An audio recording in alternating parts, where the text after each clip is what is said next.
అప్పుల బాధలు వెంటాడుతున్నాయా? అయితే 6 JVR వారి జాతిరత్నాలు ధరించండి. అందరికీ నమస్కారం. నేను మీ కట్టా కార్తీక్.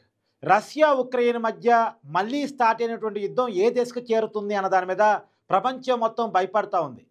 గతంలో రష్యా ఉక్రెయిన్ వరకే పరిమితమైనటువంటి యుద్ధంలోకి మిగతా దేశాలను కూడా లాగేందుకు ప్రయత్నాలు జరుగుతున్నటువంటి అంచనాలే అందరిలో భయాన్ని కలిగిస్తూ ఉన్నాయి. ఎందుకంటే మన ఉక్రెయిన్ రష్యా మీద చేసిన అతిపెద్ద దాడి గురించి అందరం విన్నాం, చదువుకున్నాం. 117 డ్రోన్లని రష్యన్ భూభాగంలోకి పంపించి రష్యన్ భూభాగం మీద నుంచే రష్యన్ ఎయిర్ బేస్ మీదకి దాడి చేపించేసి రష్యాకి సంబంధించినటువంటి 41 యుద్ధ విమానాలు ధ్వంసం చేయటం అనేటువంటిది. నిజానికి రష్యాకి లక్షల కోట్ల రూపాయల నష్టం జరిగింది. ఈ రష్యా ప్రపంచంలోనే అవమానంగా ఫీల్ అవుతుంది. అయితే ఇప్పటి వరకు కేవలం ఉక్రెయిన్ మీద కోపంగా ఉన్నటువంటి రష్యా ఈ ఉక్రెయిన్కి సహాయం చేస్తున్న దేశాల మీద కూడా కోపంతో రగిలిపోతూ ఉంది. ప్రధానంగా యూరప్ మీద. అమెరికా అధ్యక్షుడు ట్రంప్ ఏకంగా రష్యా అధ్యక్షుడు పుతిన్కి ఫోన్ చేసి మీరు ప్రతీకార దాడి చేయకండి ఉక్రెయిన్ మీద అంటే లేదు చేసి తీరుతాను అని చెప్పేసి స్వయంగా సహజంగా అమెరికా అధ్యక్షుడు ఫోన్ చేసి ఒక రిక్వెస్ట్ అడిగాడంటే అంత ఈజీగా నో చెప్పే పరిస్థితి ఉండదు. అంటే సంబంధాల దేశాల మధ్య ఉన్నటువంటి సంబంధాల కారణంగా అలా ఉండదు. రెండోది, గతంలో జో బైడెన్ ప్రెసిడెంట్గా ఉన్నప్పుడు అంటే డెమోక్రటిక్ పార్టీ అధికారంలో ఉన్నప్పుడు అమెరికాకి రష్యాకి మధ్య ఒక ప్రచ్ఛన్న యుద్ధం ఉండేది. కానీ ట్రంప్ అధికారంలోకి వచ్చిన తర్వాత అంటే రిపబ్లికన్ పార్టీ బాధ్యతలు తీసుకున్న తర్వాత అధికార పీఠం మీదకి ఎక్కిన తర్వాత కొద్దిగా పుతిన్ పట్ల కొంత పాజిటివ్ వైఖరితో ఉంటున్నాడు. అంటే రష్యా పట్ల కొంత పాజిటివ్ వైఖరితోనే ఉంటున్నాడు. కాబట్టి యుద్ధాన్ని ముగింపు చేస్తానని ట్రంప్ మాట్లాడుతున్నాడు. పుతిన్తో కొంత పాజిటివ్ సంబంధాలు మెయింటైన్ చేస్తున్నాడు. కాబట్టి అమెరికాతో పాజిటివ్ సంబంధాలు మెయింటైన్ చేసే అవకాశం వచ్చినప్పుడు దాన్ని ఏ దేశం కూడా అంత ఈజీగా వదులుకోదు. కానీ ట్రంప్ ఫోన్ చేసి చెప్తే పుతిన్ నో చెప్పినటువంటి పరిస్థితి. దీన్ని స్వయంగా ట్రంపే ఒప్పుకున్నాడు. అవును, నేను ఫోన్ చేశాను, 45 నిమిషాల పాటు పుతిన్తో చర్చలు జరిపాను. రష్యా క్లియర్గా చెప్తా ఉంది, నా అంతటి నేను ఉక్రెయిన్ మీద దాడి చేసి నష్టపరిచాను అనుకోవటం లేదు. కానీ ఉక్రెయిన్ నా మీద దాడి చేసినప్పుడు దానికి ప్రతిదాడి చేసే విషయాలు మాత్రం వెనక్కి తగ్గను. అందులోనూ రష్యా క్లియర్గా చెప్తుంది ఏంటంటే పుతిన్నే చంపటానికి జెలెన్స్కీ ప్రయత్నం చేశాడు. అంటే ఉక్రెయిన్ అధ్యక్షుడు జెలెన్స్కీ రష్యా అధ్యక్షుడిగా ఉన్నటువంటి పుతిన్ని చంపడానికి గట్టి ప్లాన్ చేశాడు. అతను హెలికాప్టర్ మీద దాడి చేపించే ప్రయత్నం చేశారు. కానీ రష్యాకున్న టెక్నాలజీ ఫలితంగా పుతిన్కి ఎలాంటి ప్రమాదం ఏర్పడలేదు. ఒకవేళ పుతిన్కి ఏమైనా అయి ఉంటే 2.5 దశాబ్దాలకు పైగా రష్యాకి అధ్యక్షుడిగా ఉన్నాడు పుతిన్. రష్యా చరిత్రలో పుతిన్ది ఒక ప్రత్యేకమైన అధ్యాయం. అలాంటి పుతిన్ మీద దాడి చేసినప్పుడు మేము ఎందుకు ఊరుకుంటాం అనేటువంటిది రష్యా చెప్తున్న మాట, రష్యా అధ్యక్షుడిగా పుతిన్ చెప్తున్న మాట. కాబట్టి ఇప్పుడు మా చేతుల్లో లేదు అని చెప్పేసి పుతిన్ చాలా క్లియర్గా నాకు చెప్పారని ట్రంపే స్వయంగా సోషల్ మీడియాలో చెప్పినటువంటి పరిస్థితి మనం చూసాం. ఇప్పుడు ఉక్రెయిన్ మీద ఆల్రెడీ శుక్రవారం అర్ధరాత్రి నుంచి దాడులు చేస్తూ ఉంది మిసైల్స్ తోటి. ఉక్రెయిన్ రాజధాని మీద విరుచుకు పడుతూ ఉంది. దాదాపు నిన్నటికున్నటువంటి సమాచారం మేరకు 1450 ఉక్రెయిన్ సైనికులు చనిపోయారన్నటువంటి వార్తలు చూస్తూ ఉన్నాం. ఆ సంఖ్య ఇంకా పెరిగిందన్నటువంటి వార్తలు కూడా ఇప్పుడు మనకు అంతా ఉన్నాయి. అంటే కరెక్ట్గా ఫిగర్ తెలియదు. ఇంటర్నేషనల్ మీడియా వాళ్ళకున్న సమాచారం మేరకు వాళ్ళకున్న అంచనాల మేరకు రాస్తూ ఉన్నారు.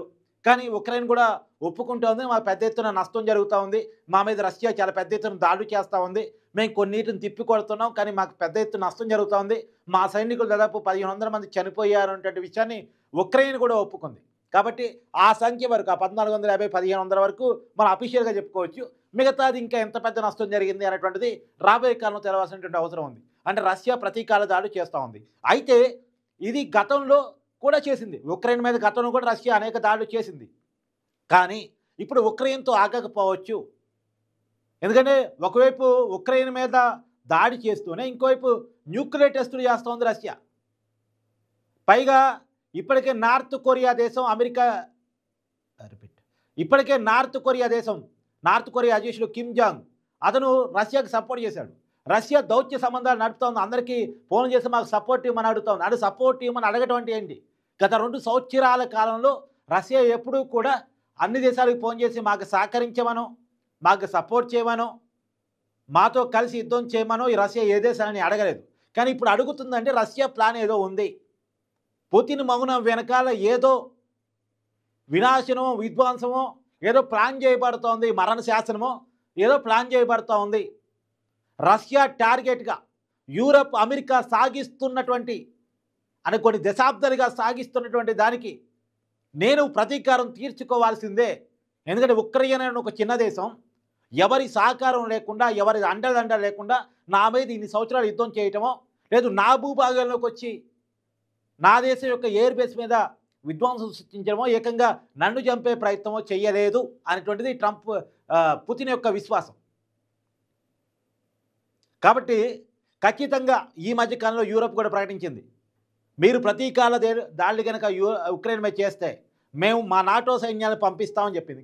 ఇంతవరకు ఇది పంపలేదు, పంపిస్తామని చెప్పింది. మరి రష్యా ఆల్రెడీ ప్రతీకార దాడులు స్టార్ట్ చేసింది ఉక్రెయిన్ మీద. ఇంతవరకు అయితే నాటో సైన్యాలు డైరెక్ట్గా యుద్ధంలోకి ఎంటర్ కాలే. పంపిస్తామని మాత్రం యూరప్ చెప్పుంది. పైగా ఆర్థిక ప్యాకేజీని ప్రకటించింది ఉక్రెయిన్కి. అంటే ఫండింగ్ ఓపెన్గా చెప్పింది, మేము ఆర్థిక ప్యాకేజ్ ఇవ్వబోతున్నామని చెప్పేసి. కాబట్టి రష్యా యూరప్ మీద రగిలిపోతుంది. సరే అమెరికా అంటే కొంచెం తప్పుకుంది, ఇప్పటివరకు చేసిన సాయం చేసాం, మేము ఇక చేయలేము అని తప్పుకుంది. రేపు నాటో సైన్యాలు కూడా అమెరికా సైన్యాలు యుద్ధంలో డైరెక్ట్గా పాల్గొకపోవచ్చు కాక, కానీ యూరప్ అయితే చెప్తా ఉంది, మేము ఉక్రెయిన్కి డైరెక్ట్గానే సపోర్ట్ చేస్తామని చెప్పి. కాబట్టి యూరప్ మీద కూడా రష్యా యుద్ధానికి వస్తాడా? ఎందుకంటే యూరప్ ఊహించలే, రష్యాని భయపెడదాం, మేము వస్తున్నామంటే పుతిన్ వెనక్కి తగ్గుతాడు, ఉక్రెయిన్ మీద ప్రతీకార దాడులు చేయడం అని యూరప్ అనుకుంది.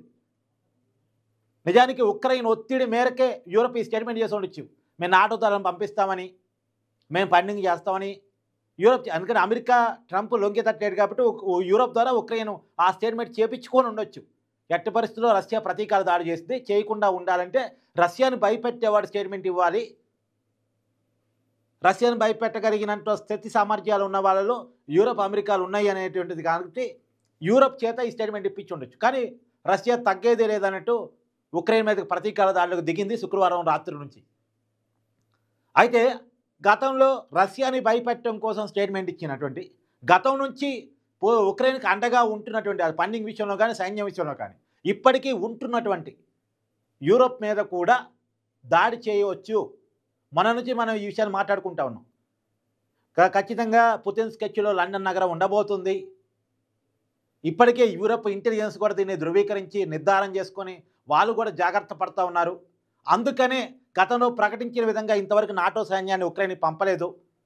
ఎందుకంటే నాటో సైన్యాలు పంపడం అంటే నథింగ్ బట్ థర్డ్ వరల్డ్ వారికి పునాది పడ్డట్టే లెక్క. అది రష్యా ఉక్రెయిన్ యుద్ధం కాస్త రష్యా యూరప్ యుద్ధంగా మారే అవకాశం ఉంటుంది. నేను లెక్కలతో సహా చెప్పాను, యూరప్ నాటో సైన్యాలు 50 లక్షల వరకు ఉంటాయి, కానీ రష్యన్ సైన్యాలు 8 లక్షల వరకే ఉన్నాయి. 8 లక్షల సైన్యం రష్యాకు ఉంటే 50 లక్షల సైన్యం నాటోకు ఉంది. నాటో అంటే కొన్ని దేశాలు ఉమ్మడిగా నిర్మించుకున్న సైన్యం, ఉమ్మడి సైన్యం. అది ఏ ఒక్క దేశం ఒక సైన్యం కాదు. నాటో ఇప్పుడు ఆ నాటోలో చేరటం మీద అసలు వచ్చిన కూడా అదే. ఉక్రెయిన్ కూడా మేము నాటోలో చేరతాం అనుకుంది. మీరు నాటోలో చేరొద్దు, నా శత్రువుని తీసుకొచ్చి నా బోర్డర్లో పెట్టొద్దు అనేది రష్యా గోల. ఎందుకు? ఈ యూరప్ అమెరికా ఎట్టి పరిస్థితుల్లో రష్యాను కొలాప్స్ చేయాలని కొన్ని దశాబ్దాలుగా రెండో ప్రపంచ యుద్ధం నుంచి అదే ప్లాన్ చేస్తూ ఉన్నాయి. ఇప్పటి వరకు రష్యా బోర్డర్లోకి చేరుకోలే నాటో. ఉక్రెయిన్తో మచ్చిగా చేసుకొని చేరుకుందామని అనుకున్నాయి. ఉక్రెయిన్ లొంగిపోయింది నాటోకి. అవునన్నా, మీరు డబ్బులు ఇస్తారు కాబట్టి మీ బలగాలను తీసుకొచ్చి నా బోర్డర్లో పెట్టుకోండి అని చెప్పేసి, నాకు కూడా సెక్యూరిటీ ఇవ్వండి అని ఉక్రెయిన్ చెప్పింది. అక్కడ స్టార్ట్ అయింది అసలు యుద్ధం స్టార్టింగ్ మూలం ఏంటి? నాటో దళాలు ఉక్రెయిన్ రష్యా బోర్డర్లోకి వెళ్ళటం మీద. దానికి రష్యా అభ్యంతరం చెప్పింది. ఉక్రెయిన్ నా భూభాగంలోకి నేను తెచ్చుకుంటే నీకేంటి సంబంధం అని ఉక్రెయిన్ వాదించింది. అంటే మన తెలుగు సినిమాలో డైలాగ్ ఉంటుంది కదా, వాడు తెక్కు ఉంది, ఆ తెక్కుకో లెక్క ఉందని. ఇక్కడ లెక్క ఉండదు కిమ్ జాంగ్కి. కాబట్టి దేశం చిన్నదైనా సరే ఆ దేశానికి ఉన్నటువంటి అధ్యక్షుడి యొక్క వ్యక్తిత్వం వల్ల ప్రపంచం కొంత భయభ్రాంతులకు గురవుతూ ఉంది. ప్రపంచ యుద్ధంకి పునాదాన్ని పడిద్దా అని చూడాలి. యూరప్ వైపుగా ఏమన్నా రష్యా బలగాలు కదులుతున్నాయంటే ఇప్పటివరకు ఉక్రెయిన్ మీద మాత్రం తీవ్రమైన దాడి జరుగుతూ ఉంది. ఉక్రెయిన్కి తీవ్రమైనటువంటి నష్టం వాటిల్లుతూ ఉంది. దాదాపుగా ఉక్రెయిన్ రాజధాని ధ్వంసమైనట్టు తెలుస్తూ ఉంది.